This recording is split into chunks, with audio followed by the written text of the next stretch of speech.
정태 총각, 오늘 나랑 한잔 할래? 내가 술 한잔 살게. 우와, 그럼 정말 좋죠. 하하. 내일이 휴일이라 오늘 실컷 마셔야겠네요. 아줌마, 오늘은 돈 좀 깨지실 거예요. 호호. 그래. 그럼 아예 우리 집에서 편하게 마실까? 아줌마 집에서요? 저야 아주 좋죠. 그런데 아줌마가 불편하지 않으실까 걱정되네요. 괜찮아. 안 그래도 집에 양주가 좀 있거든. 오, 그럼 더 좋네요. 그럼 7시쯤에 뵙겠습니다, 아줌마. 그녀의 집에 도착하자 나는 주위를 둘러보며 감탄을 금치 못했다. 혼자 살기에 그렇게 크지 않을 거라 생각했지만 이혼 후 받은 많은 위자료 덕분인지 오피스텔이라고 하기엔 너무 넓고 아파트 수준의 평수였다. 특히 18층 우열층에서 내려다 보이는 도시 야경은 그야말로 멋지기 그지없었다. 와, 아줌마, 집이 정말 멋지네요. 오피스텔이라기보단 거의 아파트 같아요. 호호.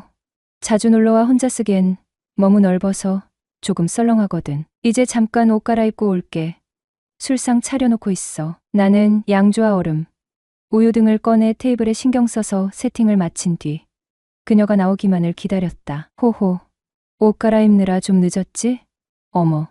이렇게 이쁘게 차려놨네. 방에서 나온 아줌마의 모습에 나는 다시 한번 심장이 뛰었다. 그녀는 타이즈와 헐렁한 나시를 입고 있었고 그 모습이 자연스럽고 섹시하게 느껴졌다. 정태 총각, 지난번에 연상 만나보고 싶다고 했지? 하하. 아줌마 놔두고 감히 다른 여자를 만나겠어요? 전 아줌마밖에 없습니다. 어머. 그래도 듣기 좋네. 그나저나 아줌마 집 정말 멋지네요. 저도 이런 곳에서 살면 좋겠어요. 저도 이사갈 집을 알아봐야 하거든요. 어머. 그래. 우리 집 근처로 오면 어떨까? 이 동네 좋거든. 근데 이 동네 월세가 꽤 비쌀 것 같은데요. 그럼 네가 싫지 않다면 여기 작은 방에 들어오는 건 어때? 네. 아줌마 집에요. 정말 괜찮으세요? 뭐. 어차피 안 쓰는 방인데 내가 월세 내면 나야 더 좋지. 가끔 이렇게 술도 마시고 친구처럼 지내면 좋잖아. 나도 집이 넓어서 조금 외로웠거든. 아줌마, 진짜죠? 후회 안 하실 거예요? 못 믿겠으면 이번 주말에 바로 이사 오든지. 내가 도와줄게. 그 말에 나는 기쁨이 밀려왔고 술이 깰 정도로 벅차올랐다. 그럼 잘 부탁드릴게요, 아줌마. 오늘 밤도 늦었는데 자고 갈래? 아줌마, 저도 남자인데 괜찮으세요? 호호. 괜찮아. 이제 같이 살 거니까. 게다가 정태랑 무슨 일이 생기면 나도 좋은 걸. 뭐죠? 꼭 무슨 일이 생기길 바라는 것 같은데요? 호호. 너무 직접적으로 말했나?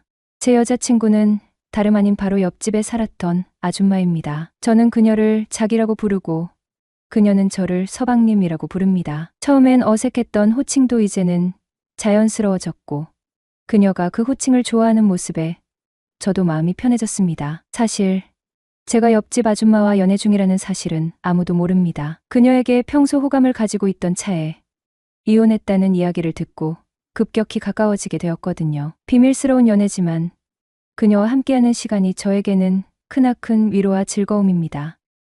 5년 전 시내 학원가 앞을 걷던 긴 생머리의 여성을 처음 본 순간 저는 그녀에게 첫눈에 반했습니다. 당시 그녀는 대학교 3학년이었고 저는 대학을 갓 졸업하고 취업을 준비 중이었습니다. 우연히도 같은 원룸 건물에 살게 되면서 자연스레 가까워졌고 우리는 연애를 시작하게 되었죠. 연애 초반 저는 취업 준비와 토익 공부로 정신없이 바빴습니다. 스트레스가 극심했던 터라 그녀의 지나친 질투심을 제대로 알아차리지 못했죠. 그녀 역시 제 상황을 이해하고 있었는지 비교적 조용히 지내며 관계를 이어갔습니다. 그러나 자격증 시험에 합격하고 취업에 성공하면서 상황은 달라졌습니다. 경기도에 있는 본사로 발령받아 회사 생활을 시작한 후 그녀의 의심과 질투가 본격적으로 드러나기 시작했거든요. 회사에 적응하느라 분주했지만 장거리 연애로 불안해하는 그녀를 안심시키기 위해 화장실에 가는 시간이나 식사 시간까지 쪼개어가며 연락을 이어갔습니다. 하지만 그녀는 바빠진 저의 상황을 이해하기보다는 오히려 제가 마음이 변했다고 오해를 했죠. 어느 날부턴가 그녀는 하루 종일 휴대폰을 꺼두거나 반나절 이상 연락을 받지 않는 일이 잦아졌어요. 그런 행동의 이유를 물었을 때 그녀는 눈물을 흘리며 말했습니다. 솔직히 너무 힘들어. 오빠는 대학도 졸업했고 대기업에 취업도 했는데 나는 아직 취업도 못하고 내 자신이 너무 초라하게 느껴져. 그리고 불안해. 오빠 주변엔 나보다 멋진 여자들이 많을 텐데 혹시라도 마음이 변할까봐 무서워. 왜 나한테 같이 서울로 가자는 말은 하지 않았어? 오빠 마음이 변한 거 아니야? 그때 아차 싶었어요. 저는 안정되지 않은 상황이라 여친을 서울에 데려가지 않았던 것인데 여친은 그런 제게 많이 서운했나 보더군요. 그제서야 그런 여친이 이해가 됐습니다. 그래서 제가 그 말 듣자마자 바로 여친을 서울로 불러들였습니다. 일단 양가 부모님들께 허락을 받고 결혼은 내년쯤에 하기로 양가 구두로 합의를 하고 동거를 시작하게 되었습니다. 그날은 반전세로 얻은 빌라에 이삿 날이었어요. 어휴, 이삿짐 센터가 다 해주는 줄 알았는데 일이 끊이질 않네. 벌써 배고프다. 오빠. 그러게. 우리 오늘 먼지도 많이 마셨는데 삼겹살에 소주 한 잔 어때? 오, 우리 오빠 웬일로 내 맘에 쏙 드는 말씀을 다 하실까? 뭐 배고프다 얼른 준비하고 나가자. 준비할 것도 없이 추리닝에 외투 하나 걸치고 우리는 주변에 있는 삼겹살집으로 향했다. 부동산에서 처음 소개해줄 때는 10분 거리, 역세권이라더니 차로 5분, 걸어서는 20분이 걸리는 애매한 위치였다. 평일 저녁이라 그런지 가게는 한산했고 한쪽 구석에는 아이를 데리고 나온 40대 초반의 중년 내외가 아이에게 고기를 구워주고 있었고 다른 구석에는 근처에 공사장이 있는지 작업 점퍼를 걸친 50대로 보이는 인부 서너 명이 소주를 걸치며 하루의 노고를 풀고 있어 보였다. 이모, 여기 삼겹살 3인분이랑 참이슬 한 병, 그리고 카스 하나 주세요. 종일 먼지 속에서 고생했기에 한 잔 생각에 벌써부터 입안에 침이 고였다. 불판에 고기를 얹고 우리는 맥주잔 가득히 소맥을 말아 우리의 새 출발을 축하했다. 고생했어, 오빠. 짠하자 우리. 카 정말 시원하다. 한 잔만 더 마시자. 삼겹살이 몇 점 남지 않을 무렵 우리는 어느덧 소주 2병 반과 맥주 4병을 비우고 식당을 나서는데 혹시 오늘 영광빌라 외기로에 이사 오신 분 아니세요? 네, 그런데요. 저희들을 어떻게 아세요? 그들은 한쪽 구석에서 아이를 데리고 나온 40대 초반의 내외였는데 알고 보니 같은 빌라 502호에 사는 옆집 사람들이었다. 다음 날 옆집 여자가 자기 딸 영희를 데리고 우리 집을 찾아왔다. 자기네가 강아지 한 마리를 키우는데 순한 편이지만 혹시 시끄러울 수 있으니 양해 바란다고. 이후 옆집 사람들과 마주치면 인사하고 지냈죠. 고향에서 보내준 과일이라고 가져다주고 저희도 고마워서 답례로 음식 같은 거 오고 가고 하다가 이웃치고는 꽤나 친해졌죠. 한 번은 영희가 타고 다니던 자전거가 고장이 났다며 간단한 건데 봐줄 수 있냐고 부탁을 해오고 한 번은 욕실 천정에 달린 전구를 갈아 끼워준 뒤 거실에 앉아 커피를 마시는데 정태 총각 수고했어요. 우리 신랑은 기계치가 되어나서 이런 거 뭐 하나 손댈 줄을 몰라요. 아, 네. 앞으로도 부탁할 거 있음 언제든지 부르세요. 정말 나 왠지 든든해지는 기분인데 앞으로 정태 씨랑 친하게 지내야겠다. 하하, 좋죠. 근데 얼마나 친하게 지내시려고요? 얼마나 나야 뭐 친하면 친할수록 좋지. 우선 우리 연락처부터 교환할까? 정태 씨는 볼수록 참 듬직한 것 같아. 우리 신랑은 도대체 제대로 할 줄 아는 게 아무것도 없으니 총각 반만큼만 해도 소원이 없겠네. 어머나 내가 총각 앞에서 못하는 소리가 없네. 호호. 하하 괜찮습니다. 나이든 사람이 주책 없다고 생각하는 건 아니지? 전혀요. 아주머니랑 대화가 재밌는데요. 그럼 다행이고 정태 총각. 근데 많이 피곤해 보이네. 네, 수면 부족인지 요즘 따라 많이 피곤하네요. 피로 회복에 좋은 스트레칭 하나 알려줄까? 갑작스러운 제안에 나는 멈칫하며 대답했다. 스트레칭이요? 그런 게 있나요? 그럼 만성 피로엔 간단한 스트레칭이 최고라니까. 피곤할 땐 근육을 살짝 비틀어 짜주듯 풀어주면 얼마나 개운한데. 요가 동작도 좋아. 몸도 마음도 풀리거든. 시간 되면 나한테 한번 배워볼래? 그러죠 뭐. 그럼 잠시만 기다려봐. 이왕 알려주는 거 제대로 갖춰야겠네. 그녀는 옷을 갈아입는다며 잠시 안방으로 들어갔다 나왔는데 순간 눈을 어디 둬야 할지 몰라 난감했다. 왜냐하면 요가복을 입고 나온 것이다. 정태 총각, 나 어때? 이렇게 차려입으니 진짜 강사 같지 않아? 아, 네. 너무 훌륭하십니다. 훌륭은 무슨, 호호호호. 그 모습에 순간 당황했지만 리네 무심한 척 눈을 돌렸다. 자, 이렇게 쭉쭉 펴주는 거야. 그리고 고양이 자세. 그녀는 바닥에 손을 짚고 허리를 활처럼 구부렸다. 어때? 간단하지? 나는 머뭇거리며 어색한 미소를 지었다. 한번 따라 해봐. 몸이 금방 좋아질 거야. 성의를 생각해 따라하는 척이라도 해야겠다는 마음에 그녀의 동작을 어설프게 흉내냈다. 몇 번 몸을 비틀어 보고 나니 의외로 시원했다. 그렇게 둘은 스트레칭과 요가 동작을 이어갔다. 30분쯤 흘렀을까? 땀이 송글송글 맺힌 나는 한숨을 돌리며 말했다. 생각보다 시원하네요. 몸이 좀 개운해진 것 같아요. 그렇지? 호호. 나도 정태 총각이랑 운동하니까 엔돌핀이 도는 것 같아. 자주 같이 하자고. 운동이 끝난 뒤 정태는 영희 엄마와 훨씬 가까워진 듯한 기분이 들었다.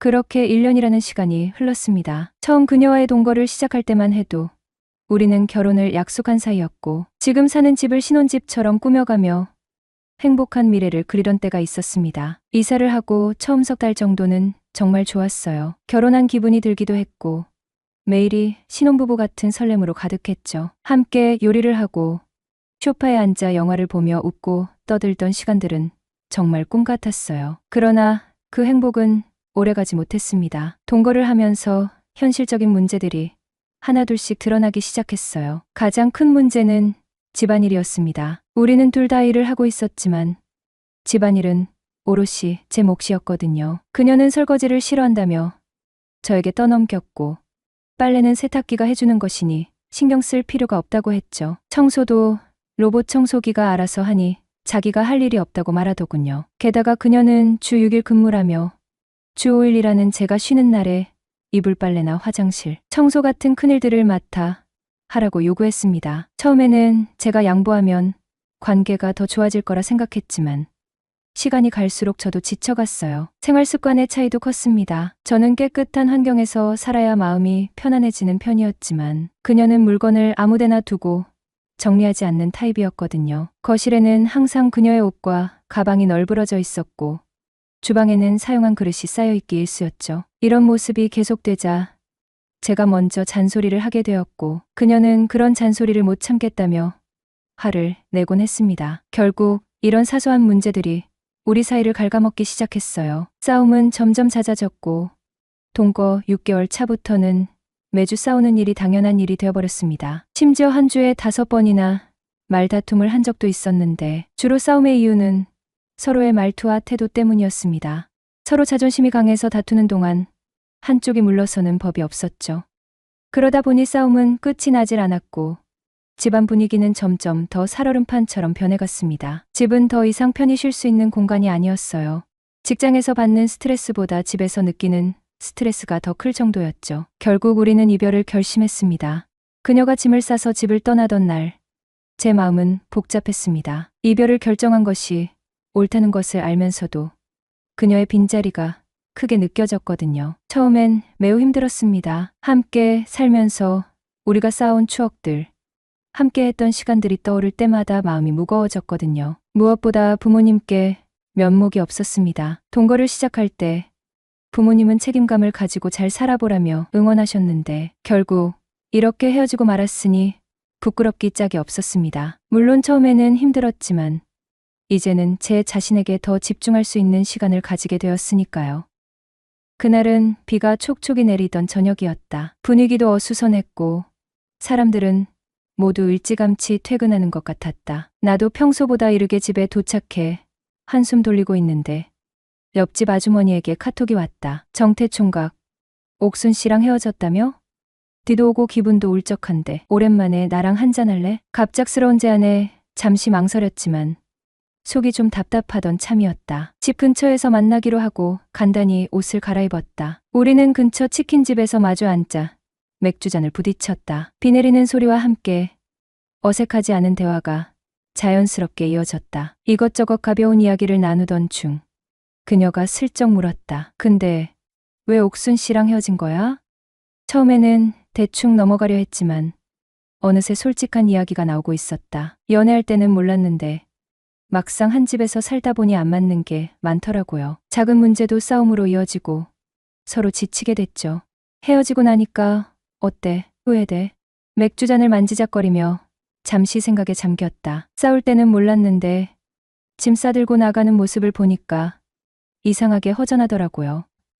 근데 결국엔 맞지 않는 인연이었겠죠. 그녀는 고개를 끄덕이며 내 편을 들어줬다. 맞아.